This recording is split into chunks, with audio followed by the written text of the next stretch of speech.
Grab your popcorn, folks. We're about to dive into a drama that's playing out on the world stage, a clash of titans, if you will. Elon Musk, the world's most headline-grabbing billionaire, a man known for his audacious ventures and even more audacious opinions, just called the White House's new tax bill a disgusting abomination. A rather strong choice of words, wouldn't you say? He didn't just grumble, he went full internet meltdown, unleashing a barrage of tweets and pronouncements, declaring war on fiscal policy, as if he were single-handedly taking on the entire US government.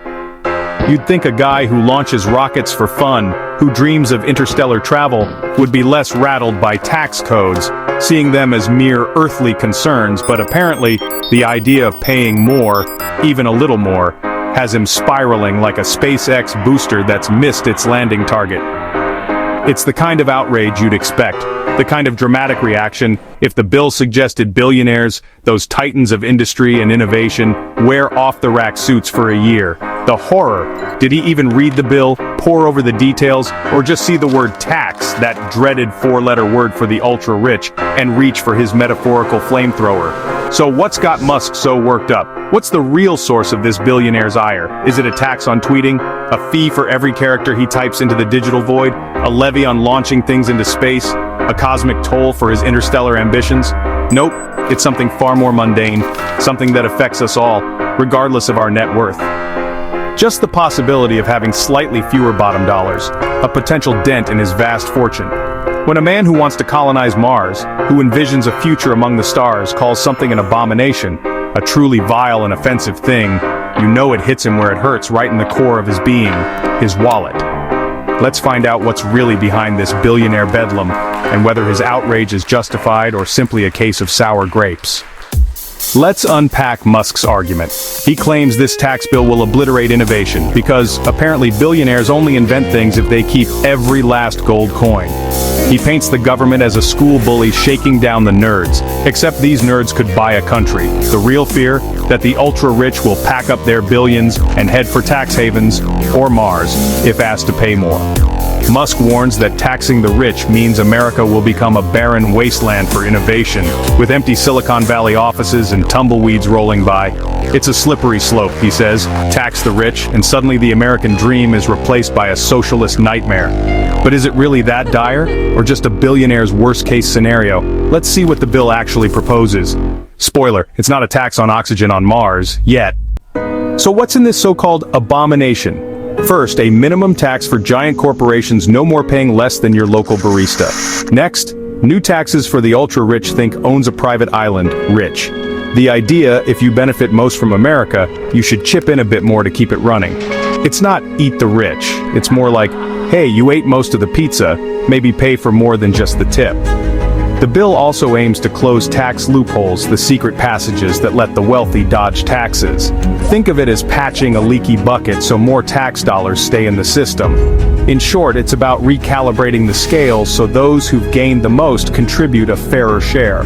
Whether it works as planned, that's the trillion-dollar question. The White House didn't let Musk's abomination comment slide.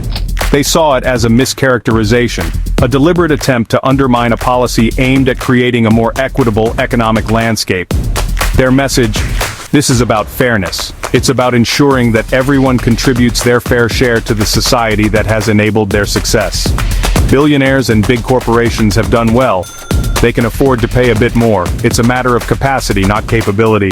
It's not punishment, they say, but responsibility for benefiting from America's infrastructure, workforce, and stability.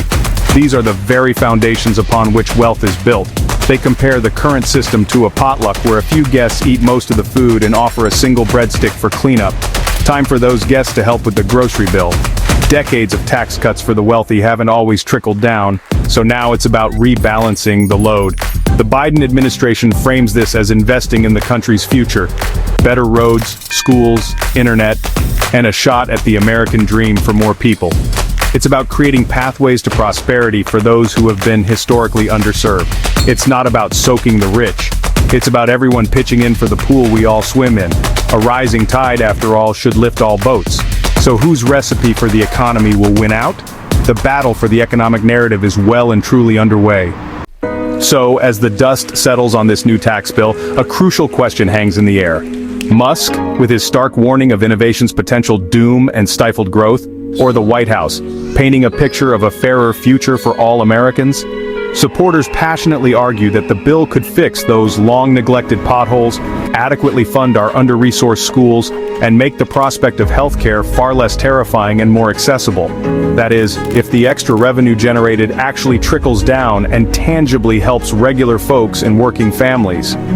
Maybe it even sparks the next big technological innovation, a breakthrough that changes the world, funded not by private interests but by strategic public investment instead of being subject to the unpredictable whims of billionaires. But let's be honest, Musk's fears aren't pure fantasy or unfounded speculation. Higher taxes could, in reality, make some companies seriously think twice about making significant investments or even about remaining and staying in the US altogether.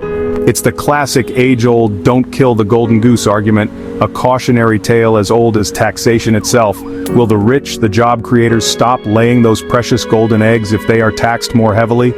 Ultimately, at its core, it's a battle of fundamental economic theories and competing visions for the future. Is this a long overdue step toward justice and equity for the many, or a dangerous threat to the very engines of economic growth and prosperity? Is it a necessary step toward fairness and a more level playing field, or a significant risk of scaring away the innovators and entrepreneurs who drive progress? So, what do you think? A disgusting abomination that will stifle growth and opportunity, or a much-needed dose of fiscal fairness that will benefit society as a whole? The floor and your tax bracket is yours. Let the debate begin.